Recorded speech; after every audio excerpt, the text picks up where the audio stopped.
Digital marketing లో అనుభవం ఉన్న ఎగ్జిక్యూటివ్స్ కావాలను సంప్రదించవలసిన నెంబర్లు 8688926084. రైట్ గా డిఎస్ భౌతికాయం వద్ద నివాళులర్పిస్తున్న సీఎం రేవంత్ డిఎస్ కు కన్నీటి వీడ్కోలు, ప్రభుత్వ లాంఛనాలతో అంత్యక్రియలు, సంతాపం తెలిపిన ఖర్గే, సోనియా, రాహుల్ గాంధీ అంటూ వార్తను చూస్తా ఉన్నాం.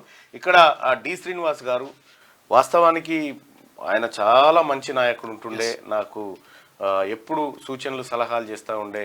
ఆయన పదే పదే చెప్తా ఉండే, నువ్వు ఎప్పటికైనా లీడర్ అవుతావు, నువ్వు గుర్తుపెట్టుకో, నువ్వు ఇది ఈ ఎట్టి పరిస్థితుల్లో నువ్వు ప్రజాక్షేత్రాన్ని వదిలిపెట్టకు, ప్రజలు రకరకాలుగా చెప్తా ఉండే. మొన్నటి అసెంబ్లీ ఎన్నిక మొన్న ఎమ్మెల్సీ ఎన్నికల్లో కూడా ఆయన సూచనలు సలహాలు తీసుకోవడం జరిగింది. వాస్తవానికి ఆయన నాకు గురువు లాంటి వ్యక్తి.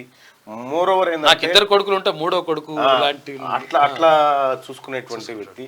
సో ఇక్కడ అరవింద్ అన్న కానీ తర్వాత సంజయ్ అన్న కానీ అందరు డి శ్రీనివాస్ గారి పేరు నిలబెట్టే క్రమంలో ముందుకు పోతా ఉన్నారు. అయితే ఇంకొక విషయం ఏంటంటే ప్రధానంగా మున్నూరు కాపులలో ఉన్నటువంటి పెద్ద లీడర్లుగా డి శ్రీనివాస్ ఉండేది, ఆ తర్వాత పున్నా లక్ష్మయ్య గారు ఉండేది, కేశవరావు గారు ఉండేది, ఆ తర్వాత వి హనుమంతరావు గారు ఉండేది.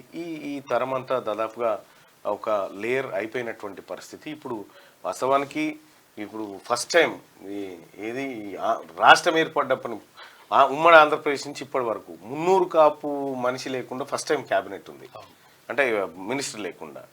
సరే, ఆ కొండా సురేఖ గారు పద్మశాలి కాబట్టి ఆమెకు ఉంటుండొచ్చు. ఇది ఒక చర్చ జరుగుతుంది. అంటే ఒక పెద్ద లీడర్ని అయితే ఈ మున్నూరు కాపు సామాజిక వర్గం ముఖ్యంగా అందరు ప్రజలు కోల్పోయినారు.